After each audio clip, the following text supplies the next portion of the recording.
Hello guys and welcome to Physics Intuition. Today I am going to explain you a very interesting concept of special theory of relativity known as the time dilation with a very simple thought experiment. We are going to need a little bit of maths for this. So let's start now. Suppose that we have two clocks of the same kind, which means they show the same time. Now we place one of that clock on the ground, which is an inertial frame of reference where Newton's laws hold, and we place the another clock on a spacecraft which is moving with a velocity v in the positive direction of the x-axis. Now the spacecraft as it is moving is a non-inertial frame of reference for us. So let us consider the first case when the clock is placed on the ground. Suppose we have two mirrors facing each other. Now a light pulse travels back and forth between the two mirrors at each tick of the clock pulse, which is also placed on the ground. So let ABCD be the mirrors and L0 be the distance between them. Therefore, T0 will be the time taken by the light pulse to go from lower mirror to the upper mirror and then return back to the lower mirror. That is total time taken by the light pulse to travel between the two mirrors.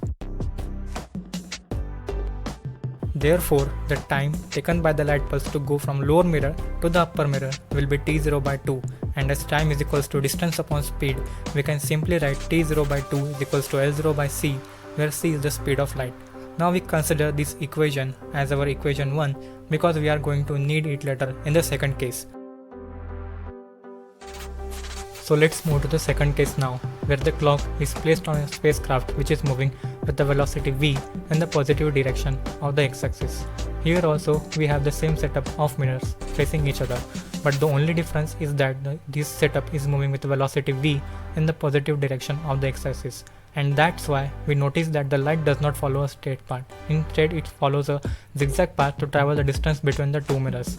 So, as spacecraft is traveling with a velocity v, we can write the distance between the mirrors A and C as v into t by 2.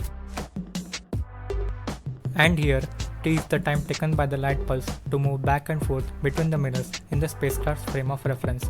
As we are watching the spacecraft from the ground, we find that the light has to cover some horizontal distance in the positive direction of the x-axis, and as c is the speed of light, we can write this distance as c into t by 2, where t is the time taken by the light pulse to travel back and forth in the spacecraft frame, and therefore t by 2 will be the time taken by the light to move from mirror A to mirror D. Now we can simply represent this in the form of a triangle whose base is v into t by 2, the height is L0, which is the distance between the mirror, and hypotenuse as c into t by 2, which is the horizontal distance traveled by the light in the spacecraft frame. Now by simply applying Pythagoras theorem to this triangle, we can write c into t by 2 whole squared is equals to L0 squared plus v into t by 2 whole squared. Now by applying square to the brackets, we get c squared t squared by 4 is equals to L0 squared plus v squared t squared by 4. Taking v squared t squared by 4 to the left hand side, we get c squared t squared by 4 minus v squared t squared by 4 is equals to L0 squared, and taking t squared by 4 common, we get t squared by 4 into c squared minus v squared is equals to L0 squared. Now transferring everything on the right hand side except t squared, we get t squared equals to 4 into L0 squared upon c squared minus v squared, and taking c squared common, we get t squared equals to 4 into L0 squared upon c squared into 1 minus v squared upon c squared. And it can be also written as t squared is equals to 4 into L0 squared upon c squared whole upon 1 minus v squared upon c squared, and therefore t squared is equals to 2 into L0 by c whole squared upon 1 minus v squared upon c squared. But remember that equation when the clock was placed on the ground. From that equation we have T0 by 2 is equals to L0 by c, and it can be written as T0 equals to 2 into L0 by c. Now we replace 2 into L0 by c as T0 in the above equation, and hence we can finally write t squared is equals to T0 squared upon 1 minus v squared upon c squared, and by taking square root on the both sides so that all the squares get cancelled out, and we can finally write t is equals to T0 upon under root of 1 minus v squared upon c squared. So here it is.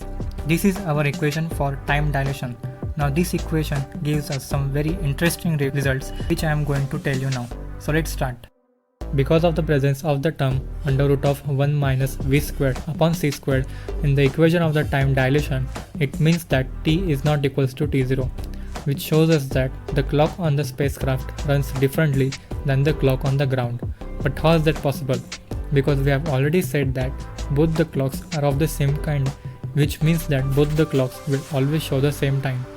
Moreover, the equation also tells us that the clock on the spacecraft runs slower than the clock on the ground, because in the equation of the time dilation, t is the time taken by the light pulse to travel back and forth in the spacecraft's frame, and if we increase the velocity v of the spacecraft, then the time t will automatically decrease, which means that the clock on the spacecraft will run more slower. Now that's really weird, because it will also mean that a clock moving with a particular velocity v will run slower than a stationary clock. Now to understand this, I think we should take a closer look at the equation of the time dilation. In the equation of the time dilation, we have said that v is the velocity of the spacecraft and c is the speed of light. But we know that velocity v of the spacecraft is much less than the velocity of the light, which is 3 lakh kilometers per second. But if we consider that the velocity v of the spacecraft increases, then the term under root of 1 minus v squared upon c squared will increase, and as a result the clock on the spacecraft will run more slower.